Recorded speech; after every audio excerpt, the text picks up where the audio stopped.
Malle nara mala kenyam kanasin kontin buban gwasame mal kondial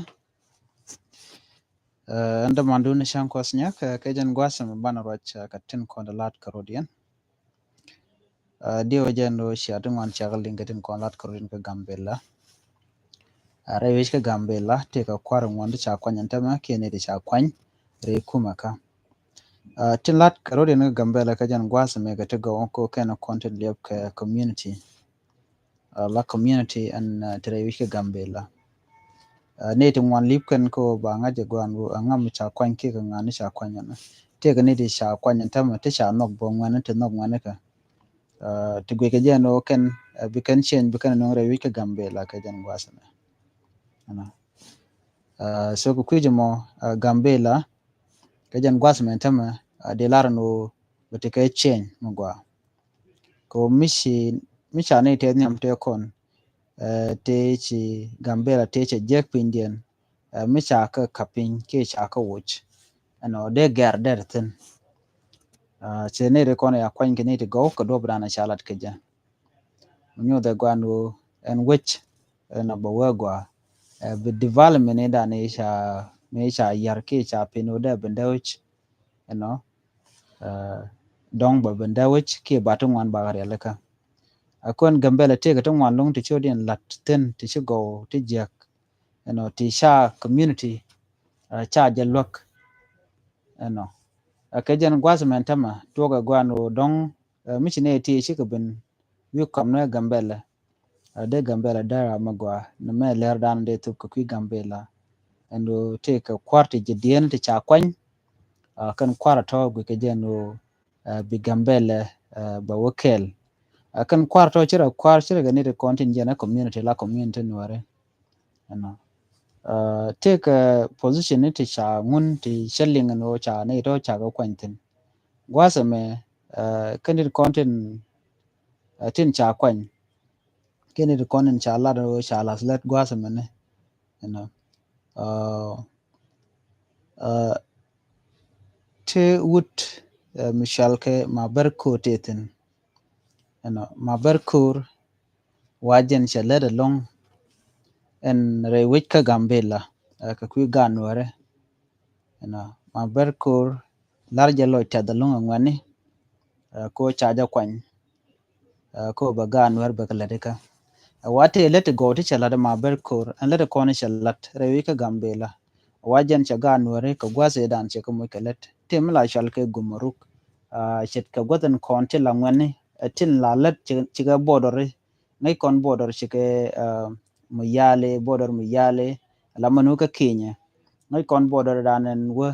ka somalia ka kujimi kana bodor to kokien amana garden kontin led boker poni ka ethiopia wajen chalere lonko be gar to be goten wajen chalan mu gwache lar lonko kana nidin kon chiga buny kene de kontin la buny re yike gambela wa kana la to kana kamka wacha ga chiga jaga jawo wajen chalan mu gwache lat wajen shiga nuar bokorodien cha jaga bo le no jen chiga kwan mani ne de ko ken chiga ber ke majangni ke ko mo ke opone ala da mo mi chalat ka gwaze tan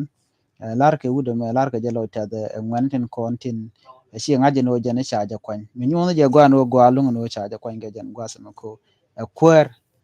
mi be mi gwa lat no entama ko chaja kwan jilo ne nan tungwan che te de long ko jan be la kwer entama ke jan gwa sama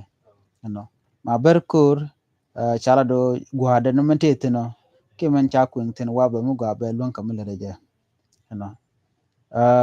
gwaza me kan position dana cha latin kan lat dundo cha kwan lojen changu cha kwar ramado dienan cha nyoko kwen cha senkos david cha je lar congratulation you know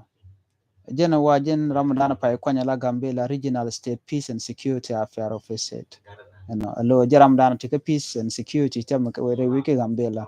manyuna je gwano wajen mu we let along no be mal bata wana ka gambele no na me chalat no chaje congratulate ka ta danen chaje kwan ke je re kuma ka gambela ram da dien mi cha kwany rewi ka Gambela, you know, Simon Munwell, you know, Simon Munwell ram kel mo ngwane je long ka Gambele ngwane dial. Simon Munwell gwadana cha kwantin cha kwanyalo Gambela Regional State Town Mayor. Jin gwadan cha kwantin Gambela Regional State Town Mayor Ramadan en Keben Tama rewi ka Gambela Simon Munwell. Gambela State Town Mayor Ramadan cha kwantin kwerm dit ke kwerm gwalong Simon Munwell cha kamen position mo. Gwas menyok bana wuka mandodien. To kon ne go kende cha nyogo kwany gwasme to kan position ken kan kalat, you know. Ramen ya madan shan ladanin, you know, maber kur wajen chaja kwany la Gambela Regional State Finance and Regional Economy Bureau head jen kwera nyamten. Ka Gambela Regional State Finance and Regional Economy Bureau head chaja kwany tin en maber kur jara madan keben tama ka Gambela chagu jeno jena gwama gwalung kaje ludu roda kaje so ko kuje mo bedetenen gwatami ana balara mgwa mibenat baka bot re wujen bini ana gwasame te mi chalat bonu gwasame ngwanen go chaud kel mu bumbumba chaja kwany baka Gambela ramadana cha kwany paltut gach jen chaja kwany la Gambela Regional State Agricultural and Natural Resources Bureau head jaramadana cha kwany la Kwer Gambela Regional State Agricultural and Natural Resource Bureau head Kwer paltut ga chaja kwany no ne de kwana tigi ne de kolan wore tin cha kwany ne de konden be gan wore biken rani gan wore biken kaling lat kon mandana le roda ketin kon lat ka rodian gwasmi gwasme lat ke tazloa mi di lar jeje ko she gwad ma che jek ka kwi ko chala kwer mi binat bika bot kana ne go kende sha kwany bo re kwer no mo ti kan chut ken kan kalat gwad me shi lat go shi kan kalat gwasa me talo ajin tub ke je kanedin kon la kwa dangro president almitu mot kane Vice President Dr. Galwa Ronjel kanetin konti lar ka lo ta dalun ka jan gwasa me ko chikane to chikane kwany ka do badana gur ka je community do badana kwany ka je o be community bi kan self ke bi kan chengten kon je ke je community Gambela bi kan kare alaka ko ngai ka je gwan go Gambela china chuitin ka gwas mo ber long antama kel mugoro dong ba je gwich ke binat chong ka kwida gwa ko shitere gdodin bele le tong nyoka Gambela kan ne tin kon shaling ta shoni ken ke tan shoni nat gwa da me te gane da sha shot ken lat ka dum do kan gota kon shi ka thoktin kan ka kon gor no ka kuji mo shi kon butin tin kon ke ling bana tanin bu kon ling ka gwasan be ka kwi ko gor kon gwa no bana manam to Gambela ko Gambela sina lutin mabe kon ka do badana lat kon Gambela bana ro ka kwide ni shang ne de kon lan wore do badana chui na ka je ka Gambela chui na ten chui na re we ka Gambela ko Gambela re da karwade Ramadan cha kwan che ka chen kwas de bi cha kwanya la ran regional state peace and security ka Gambela nyod je gwa no jen balad bum ko anta ma Gambela cha jek let me say this la point de Newland karwada cha jek Newland karwada cha jek ko changa toira chande tojrar tul ka dul ka war tul ka no nedin kontin lamala jatu wano kine konen te ka security ano baduran ba jo tol baran ba je yet no kene to ka ne de tede mishak gotken chaka goro ka ngai ka goda kon tigitin to gore je gwano de kume Gambela de letin ka kwi security ka ko ne de kon lat ke de je la ka yen ka mi charan yen ba lu ni jerun be kanguna me be ko chi Gambela cha je gore ne te nyam te kon te kwara chen gore no de Gambela da gwa ko liu na na shang ka jiken ka yen kan ti gan dial chen charan ka ba je lu ram mo ram chi yong ba gu je no ai yong kwa ngai chelung ba je yen mi cha yi je na nan ka karshala ka jino shiring mu di chelat men ba le run gwa da mi ba lu njik yo bo she mor jam ni mi jeglat ki e nyok ba baju kamrar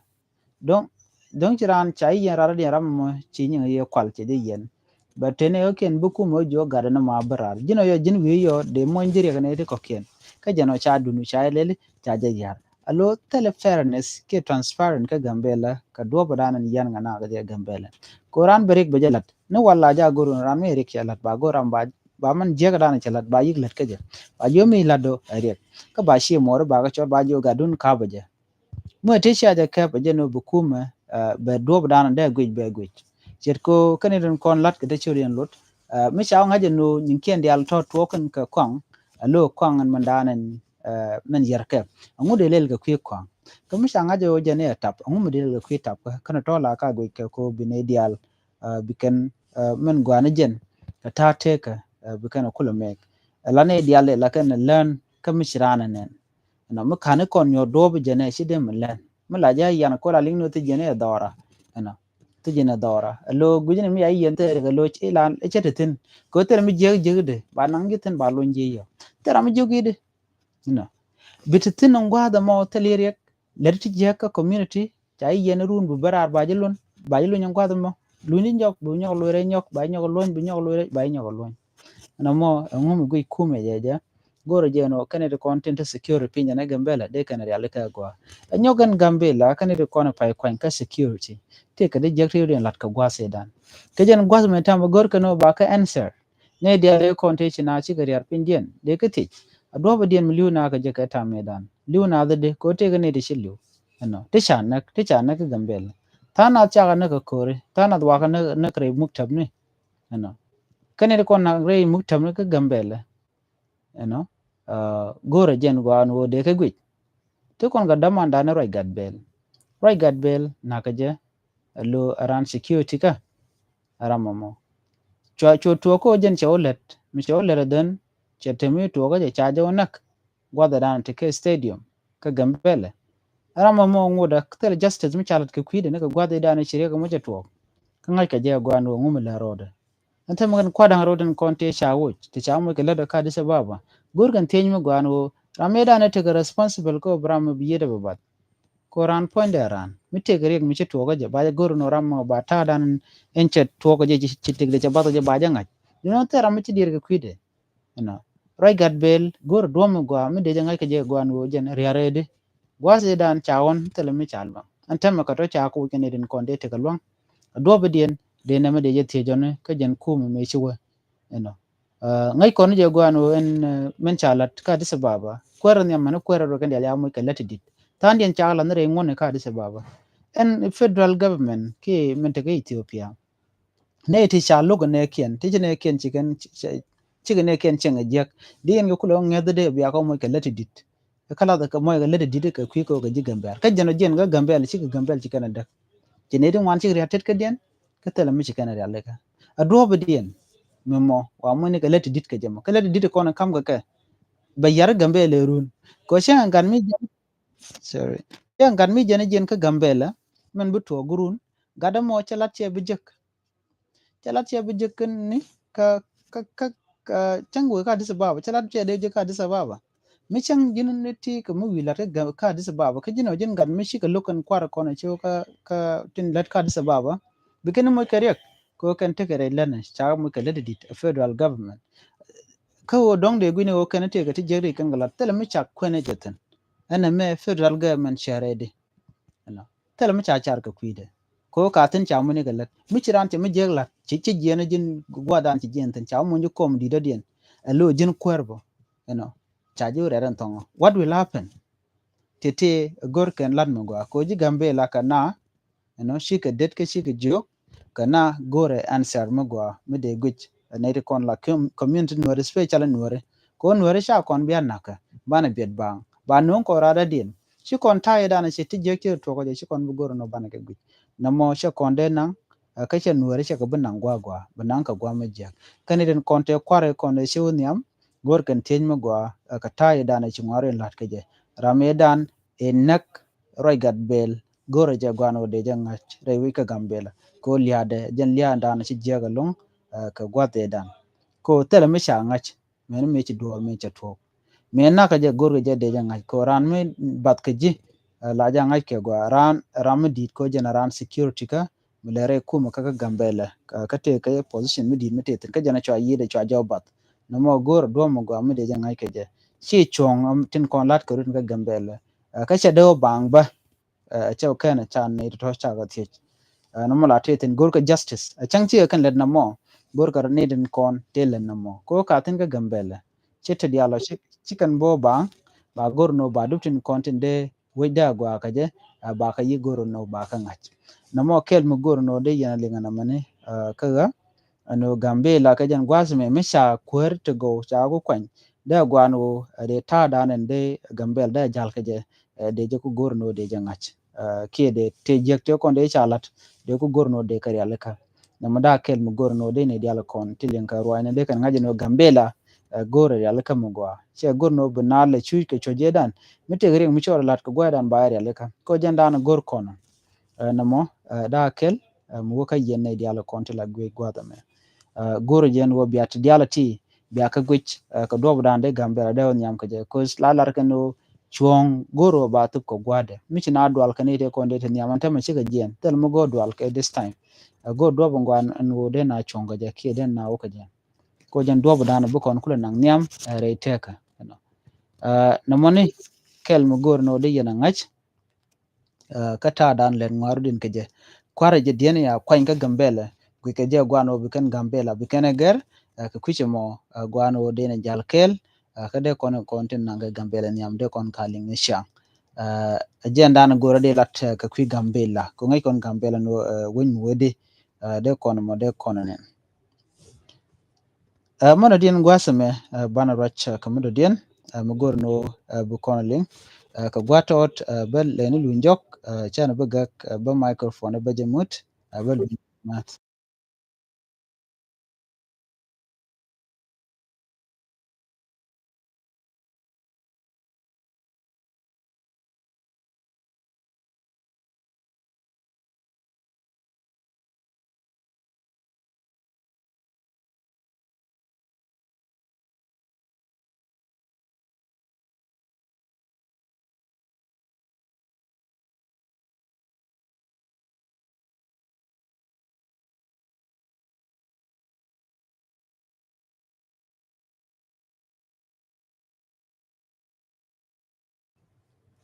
aner mal ka nyok ka nasin kono liang rwani ka jen gwas mun bana rwach ka kwi tin kono to grai we ka South Sudan chana to ka tin kono to ka Ethiopia ka Gambela ka tin kono bana ling gwas me ka kwi South Sudan bana manana to ling re which ka Penal State re we ka Penal State te ka kur doran shwal ke weje me shwale Manyo County re we ka Penal State wit mishal ke Honorable Peter Awon Odong charge wo jena commissioner charge wo ka position ndan tetin jen chala do te ga yo ti cham re wi ka penal state firewood and waje dan wo ke je wo jen chala do lie da dan te ka penal wa ke jen we chal ke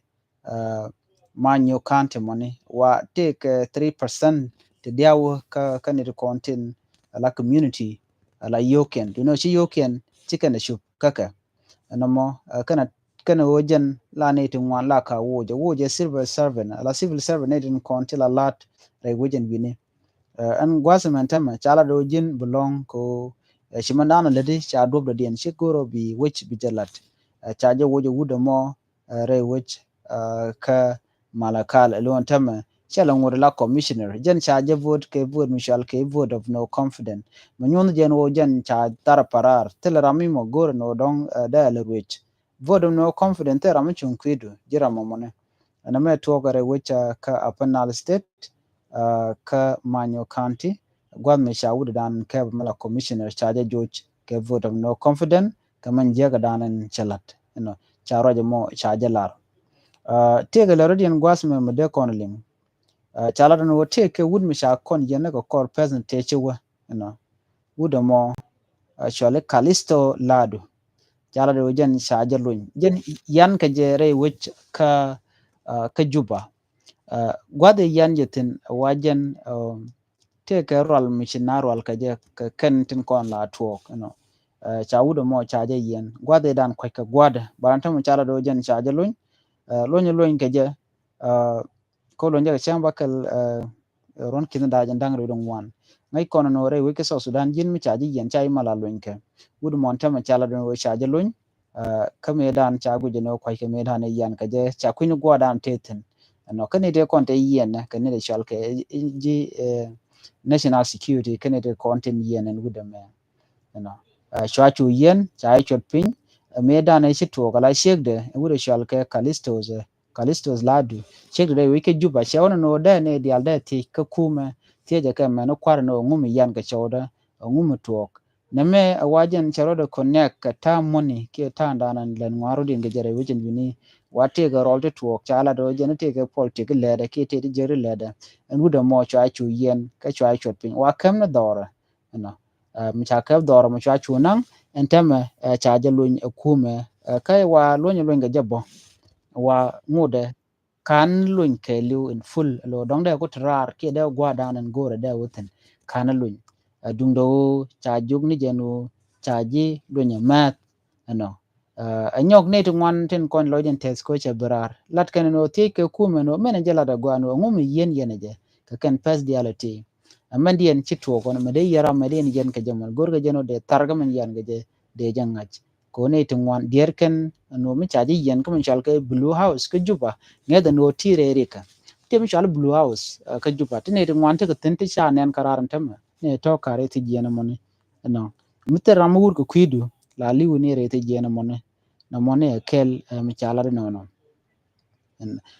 mana dien gwasa me dio de shajelinga no president kir ki salo ke mayadi chawo rewi ka shaina chawo je kana wude chwal ke Xi Jinping ajan kwar danan keb man keb shaina do badan we ge tong mi wa queen economy ka ta dana chi economy che je ga jare we ka sa Sudan ke ga witen kokien la so Sudan gore lok ka shaina ko de je lok no loga dan de loga ngai kono gwano shaina jen rudo dien milet kwakton wan kwakto kon la kon ka shol tin chiga telephone fake telephone kon te gana ke tin wan la fake ni te mo chile gwa te ka ka te den wan let ken ke long ka ngai ke je no wi mon she na we ken mo bum long wi mon nyok she na te ka population medit along ken na wa ka la tin wan gur ka bon o kan de let ka sa Sudan long ko kan ne kon lat ke chare lat ke te dial men li da dan dire wi tong mi te pinjen bone na me kel mo don gor kano china gor ga yotu wan ka ja no chala do jen chicken la ro bi ka yotu chop ke 50.7 billion bi ken ga yorpin no ko bi ken wi africa de ko kien bi ken ka lwak ta mo ta mi chala la self care we tong mi ko gwe je gwano china ko jen wi mi chop gor je o da south sudan da ja lwak da wi dia la ko kien ka africa da ka lwak jen la dan la ran wo ka je kamishe jan bon salva ke bacha de la uba ka shaina ko jan chara medi cha de da yuta ka juba duno gor na me gor ji en wo bete tia ko te la ya la ga tuk don gor ba maj ba ko kan ba ka shaina cha jan ngaj gor je no ko ngai kono no queen gwin te ka ko bu tok ten mu ko da la ko okay china binyi dundo cha nga da gwa gor salva ke no da nyanga da ka da ka jan mala je ne jeno am point de bo wotiaka be kana yo kwen ala secret mi cha linga ne ideal mi tal pon dong de tap dong de mo lel du no gor je no bo wotiaka kana wo jan ba da wo baka kwidwel wal ngai kono salpa ke te ka condition mo goro but dol wal na mo bo kel bo man ngare wuje mi ke shena don ru ne ngande la ro mo mo ke tong mi we goro mu da jan kwi o bin kon mi bare alaka da kwi ko te yodo babin to ba ngune shena to ba so ran bare alaka ke je ke mu to ko point den salba ke ma yadit karwade te ke joy de goro ba we ka witen tarar ko ba jawri alaka ba point ke lo ba nyo ko gwech ke extra ne te ko na na lel ke je kan dialan te ba point ke lo ba gwech mitem la re point no ba ye churi alaka jan ta danan la kwala kana jen ke jem ko bo te ka shegap ka joy mi dong te ke ji du no ba ja kana no te ka mu gwa mu we gor bo lat ka country ko lo gor ngo to mi badjan karwada gor dol wal an salpa ke ma yadit ate ka pal point ko pal point ne shangwa na jan na me akel mu gor no de yana ngache ka kisal ke ma yadit no shawara wish ka shaina ko jan gora connection ke kume mala kume shaina ko de we South Sudan da yik ta ka mal ka da ta kan wan ti de nong tin dong de we china da ka kam ya no mo kel mo gor no de yana ngaji no no kan ci ka dol already ka dom gwa no mo je nan gor no de nyo ka ya kel ka ta da nan len wan ro din ke je gwaye ka jan gwas men tama shi mana lat kona shi to gwas me ena bana je kam do tik kati ko ken ko tin kono bi link video kono butok bi store ni ti baj baj bi ka link ko kor kana me bagala online e yo ko take store no wan to we je long to go liang kan tin kon lat ko rodien rai win kon ka afrika ke wi ko ken ka kan store ni ti ke store ti ger kana lo michiran chore linga ka da roda ger ke da roda din da ja ger en bana nyaw je kumra dien ga te ka mal bye bye